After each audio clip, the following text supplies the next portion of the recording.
Guess who's the dummy who didn't plug in her microphone? Me! Hi guys, I'm Bobby. Welcome back to my channel. This is my Spider-Man Homecoming review. Computer, please don't do this to me. I just saw the movie today. It just opened today. I tried to get it to see it on opening day, and I did, and it was great. So, highly recommend going to see movies on opening day. It's really fun, and we kind of go in with a very objective opinion of it, and I think that kind of helps to shape your opinion of it a lot better. Anyways, little tangent, whatever. Opening statements about the movie. I'm trying to get into the nitty gritty, just because I've already filmed this video once, but I love this film so much. I really enjoyed it. And if you see me looking down, I have my list of notes right here that were written on the back of a Steak and Shake menu because I'm legit. So I have what I liked and what I didn't like. So I love the movie. I'm going to start with what I didn't like first. It wasn't a whole lot. It was mainly just like character and style choices. But other than that, I really enjoyed the movie. So the two characters that I wasn't really feeling throughout the, well, two to three, were Liz, Ned, and the character who was like super duper rich with like the pop collar, like the double pop collar, and who called Peter Penis Parker. Them three, those three characters I wasn't really a fan of. They were just kind of like not that they weren't necessary, but they just were do things that, I just really wasn't feeling. I'm going to start with Liz. I was really disappointed. I thought that she was going to be like a super involved character, but she wasn't really. And then I didn't really feel that there was a lot of chemistry between her and Peter. I was very underwhelmed with the chemistry that they had. I felt that it was really rushed. And just not necessary, but it kind of all made sense towards the end of it. And oh, just disclaimer, this is a spoiler review. I do have a spoiler-free review that I just finished filming right before this one. So if you want to see it with no spoilers, go watch that one. But this one has spoilers in it. So this one, let me see. So this one, with Liz being the like love interest in the movie, I wasn't necessarily a fan of it. I didn't think that there was a whole lot of chemistry between Liz and Peter, but it ends up, Liz has to move away because her father is the villain. So Ned, I thought he was a cute character. He wasn't exactly my favorite. I get that he was trying to fulfill like the really excited best friend who just learned that their, best friend is a superhero. But, those impulsive, oh, Peter knows Spider-Man, like, moments, I hated it. I'm just not a fan of it personally. It's just on me. If you like that type of thing, you'll love Ned. I didn't hate Ned at all, but, it was just that I was like, nah, just didn't really add anything to the story for me. And then, Penis Parker guy, not a fan. He was just kind of arrogant for no reason. And I guess there had to be, like, a dick character that wasn't exactly the villain, but, whatever. And I really love the actor too, so I'm kind of sad about that, but it's fine. So getting into what I did like, there was a lot of things that I did really like. I liked the whole feel of the movie. It was reminiscent of like a John Hughes 80s movie mixed with a superhero movie, and I love that. I love that kind of mesh of the two. Just the romantic, really jovial, teen, cool vibe of it, but wasn't like too cool. It was just, relatable. I love that kind of aspect of it. Also, the cast choices I think were very great. I think all the actors cast as their characters were spot on. I adored Tom Holland as Peter Parker. I really did. I really enjoyed his performance. I loved his dynamic with Aunt May. I loved his dynamic with Ned, Michelle, Liz, the rest of the Decathlon team. His dynamic with the superheroes, the villains, Tony Stark, all of them. Tom Holland, spot on. Love you, dude. You did a great job. Like, I know him personally, but he did a phenomenal job. I like the choice for having a younger Spider-Man, and that was what this movie was. It was Spider-Man set at age 15, whereas in the Amazing Spider-Man, then Tobey Maguire's Spider-Man, they were a little bit older. So I really enjoyed that piece of it. I thought it was great to have him very, like, much younger, still trying to figure out this whole, you know, superhero thing. How do you balance being like a regular kid with being a superhero, and no one can know, and those two lives, you know, can never really mesh. I thought that was great. Special effects, always A1 with Marvel movies. That's a no-brainer. Um, it was, you know, we had everything that I could want from a Marvel movie. You had really, you know, dynamic and boom, pow moments. And then you had just really nice fighting sequences. Just the peril that was made from, you know, Peter being like all those like heavy cement being on him and you really rooting for him. Those moments had everything. Like, I literally was sitting next to a man who was saying under his breath, you got this, Spider-Man, you got this. Listen, the man was living his best life. What can I say? You had your Stan Lee cameo with the scene where Peter is like trying to stop a guy from breaking into a car, but it's the guy breaking into his own car. And then like all the neighbors just start yelling and screaming at him. And then you see Stan Lee, which condolences to Stan Lee and his whole family because his wife just passed away either like yesterday or 2 days ago. So rest in peace, Joan Lee. I love her to death. So, moving on to some lighter things. I thought the most amazing part of it was that it was relatable to the millennial market, which is always kind of hard to cater to in a like a non-tone deaf way. There are many movies and TV shows that like try to make it hip and cool and young for millennials, but then it just comes off as tone deaf and weird and lame. But I think they did it very well, and the one thing that kind of drove that point home for me was the opening scene with Peter vlogging his, you know, first experience with being Spider-Man, like full suit Spider-Man. He was like really excited and just trying to document his life and what was going on, and then it kind of dips into Civil War and the whole scene when Spider-Man comes out, blah blah blah, and that kind of gains away to, you know, where we are in the movie. But I really enjoyed that like selfie POV style of camera choice. I thought it was great, and it didn't like, I didn't feel like it went on too long, but it kind of gave a perfect segue into Tony talking about, you know what, Spider-Man, you got this responsibility. You did great, kid, but you know what, you're still just a kid, and you have to use the suit wisely, and you're just kind of your friendly neighborhood Spider-Man, and that's what you need to be. So and he said, when a mission comes, we'll call you. And that kind of just, you know, sets up character development for Peter. He wants all this responsibility and he wants to, you know, have more responsibility. And he's now taking that on with knowing what the villain is doing. And, you know, he has all these weapons, and Peter kind of just feels like he's the only one that cares about it. And Tony is kind of a father figure in this movie, which I would never think of Tony Stark. But he was definitely a father figure to Peter because Peter doesn't have any parents. Like, all he has is Aunt May. And May is trying her damn best with Peter, just trying to make sure that he's a normal growing boy. And he can't tell his one family member about it, and that's kind of crappy. So Tony is his family.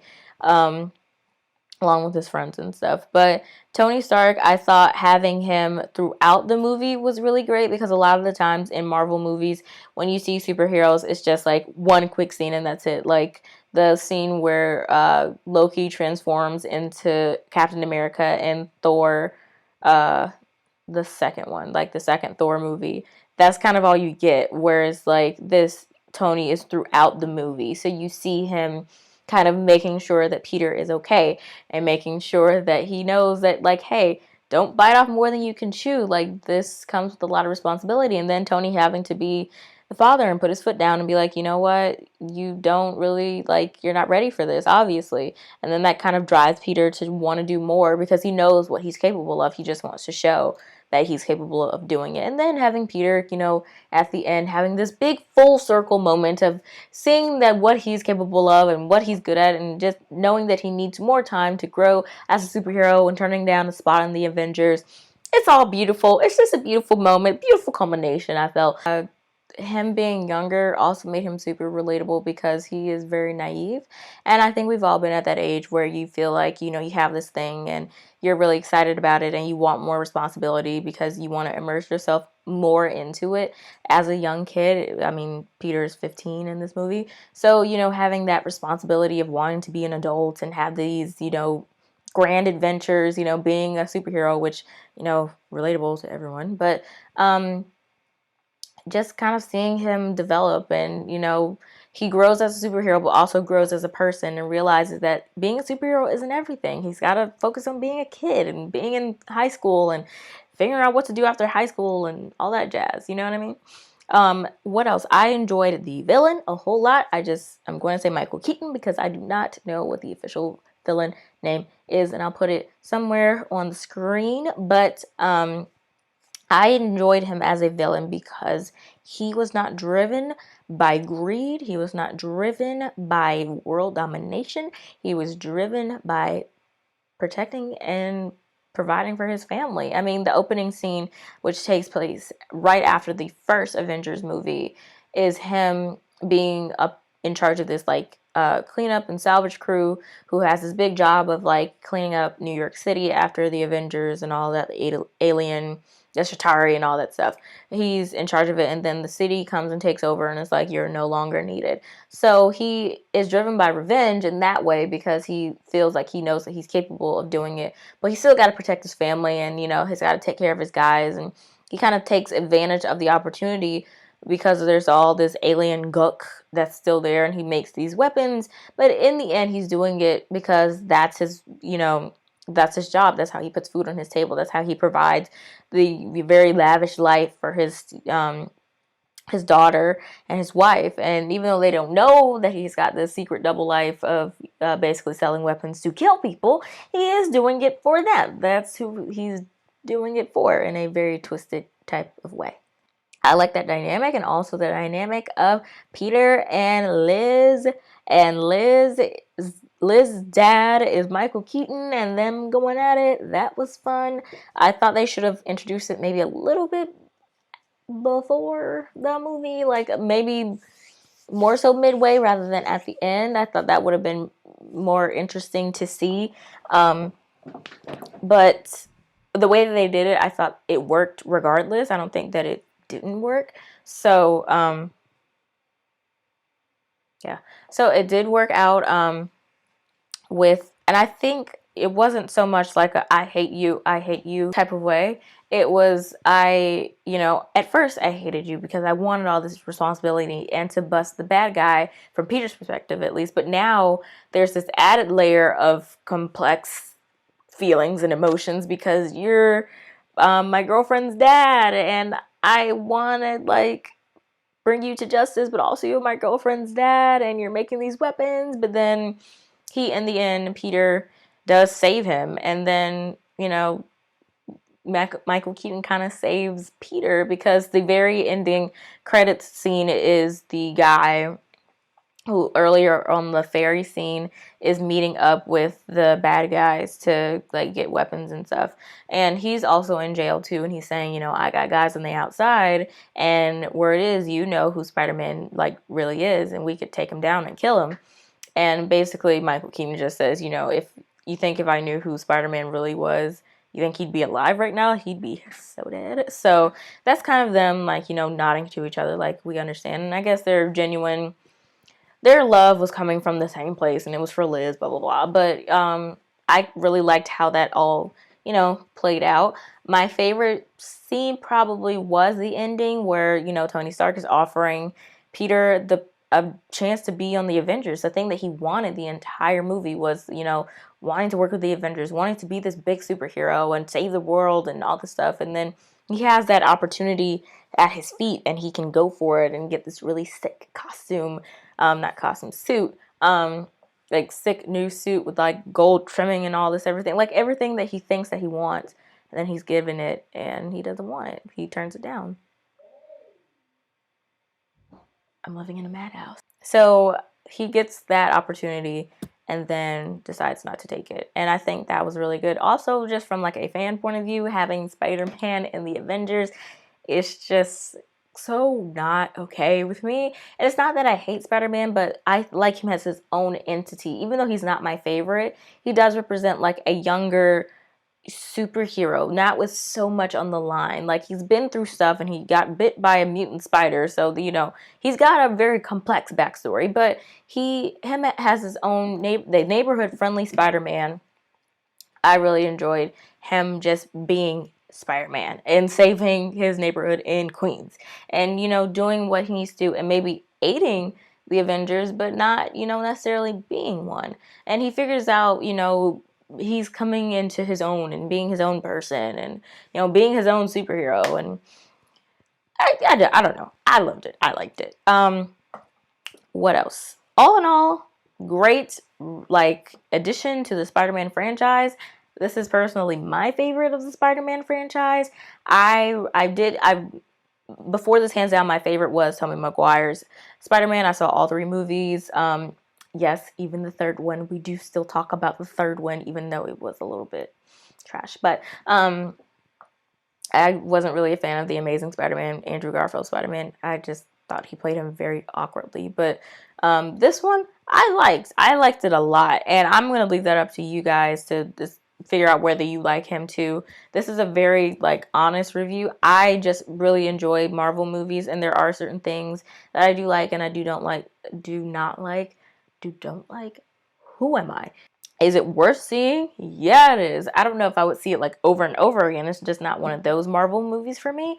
But the fact that I did see it in theaters, and the fact that I am a Marvel movie fan and I really enjoyed it, it speaks volumes to just how the movie is, and it's definitely worth buying the $11 for a ticket for. You'll get your money's worth. There are some slow moments, but I think Marvel is kind of just going in that direction of having longer movies and kind of fleshing out the story, which for me, stylistically, not my thing. I like maybe shorter movies where it's just kind of nonstop plot action, but with this one it kind of works because Peter is just that type of guy. So to me, I thought that was pretty great. Just trying to remember, is there anything else? Zendaya, love Zendaya. Also, Zendaya is Michelle. Let's talk about it, because Michelle, I think, is Mary Jane. And she's going to be Mary Jane in the second movie. And that means that she's really like Peter's love interest. And I'm here for it. I love it. I think Michelle, like, I was trying to figure out what was the point of Zendaya being in this movie. I love her to death, and I love that she was in it. But I was just praying that they weren't just putting her in it just because she's a famous name. But she's going to be essential to the plot and to the storyline in the next couple of movies, so I'm down for it. I'm really excited. I thought her performance as Michelle, being kind of the loner, almost a stoner, just there type of girl who doesn't really have any friends, but she really does have friends in the end. I liked it. All of her moments were my favorites, and they were really funny. Who else? Like I said, I just cannot stop talking about Tom Holland, but he was just so good in this movie. Me personally, I thought he was really good. Just the naivety of him was great, and then the fact that he's like very noticeably a young kid, even though I think he's probably in his 20s, but he played a very young age very well. So that's just me. Closing thoughts: should you go see it? Hell yeah, you should go see it. It's a great movie. There are some things that you're going to be like, there are, like I said, slow parts, and, with any movie, there are going to be slow parts. So those are the moments where if you have to go to the bathroom, go to the bathroom, because those are the slow parts. That's it. That's all I have to say about this movie. I enjoyed it. Marvel Cinematic Universe, you're going in the right direction with this. I really, really, really, really, really cannot say much more about this movie except go see it, because it's great. That's all I have to say. I have some other videos that are going to be uploaded within the weekend, hopefully. I also have a spoiler-free review of this movie. It's only like 5 minutes in contrast to this being 20 minutes. But if you haven't seen, I don't know why you'd be watching this. If you want to, if you didn't want to see spoilers. But if you're at the point in this video and you want to see a spoiler-free review, or if you know someone who hasn't seen it and they want to see a spoiler-free review, send this the video that I'm going to put in the cards their way. And that is completely spoiler-free, as well as spoiler-free as possible. I hope I didn't like slip and say anything. But I'm babbling at this point, and I don't really have much anything of substance to say. So that's it for me. I'm Bobby, and remember, if there's anything about media that you would like to know, leave it to me. So goodbye. Share this video, please. I tried my hardest to see the movie when it came out, so please share it. Okay, bye.